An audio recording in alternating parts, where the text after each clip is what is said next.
अकबर बीरबल की कहानी जोरू का गुलाम। एक बार की बात है, राजा अकबर व बीरबल दरबार में बैठे कुछ अहम मामलों पर चर्चा कर रहे थे।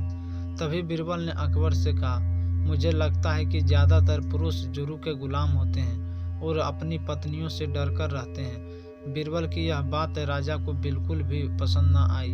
उन्होंने इस बात का विरोध किया।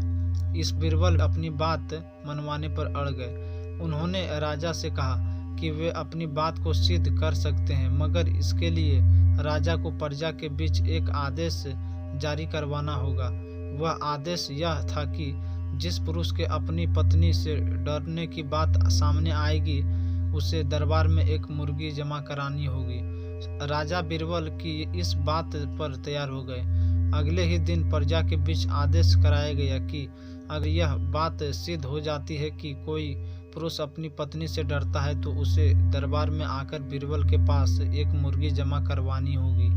फिर क्या था, देखते ही देखते बीरबल के पास ढेरों मुर्गियां इकट्ठा हो गई और सैकड़ों मुर्गियां महल के बगीचे में घूमने लगी।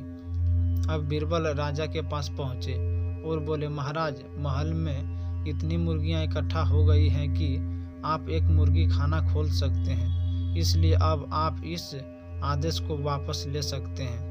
मगर महाराज ने इस बात को गंभीरता से नहीं लिया और महल में मुर्गियों की संख्या धीरे धीरे और भी ज़्यादा बढ़ने लगी। इतनी अधिक मुर्गियां महल में जमा हो जाने के बाद भी राजा अकबर बीरबल की बात से सहमत नहीं हुए, तो बीरबल ने अपनी बात सिद्ध करने के लिए एक नया उपाय निकाला। एक दिन बीरबल राजा के पास गए और बोले, महाराज, मैंने सुना है कि पड़ोस के राज्य में एक बहुत ही खूबसूरत राजकुमारी रहती है। अगर आप चाहें तो क्या मैं आपका रिश्ता वहां पक्का कराऊं? यह सुनते ही राजा चौंक उठे और बोले, बीरबल, तुम ये कैसी बातें कर रहे हो? महल में पहले से ही 2 महारानियां मौजूद हैं। अगर उन्हें इस बात की भनक भी लगी तो मेरी खैर नहीं होगी। यह सुनकर बीरबल ने तपाक से जवाब दिया, चलिए महाराज, फिर तो आप भी मेरे पास 2 मुर्गियां जमा करा ही दीजिए। राजा बीरबल का ऐसा जवाब सुनकर शर्मा गए और उन्होंने अपना आदेश उसी वक्त वापस ले लिया। अकबर बीरबल की इस कहानी से हमें यह शिक्षा मिलती है कि बातों की चतुराई से हम किसी भी बात को मनवा सकते हैं। जरूरत है तो बस बीरबल की तरह चतुराई से अपना पक्ष रखने की।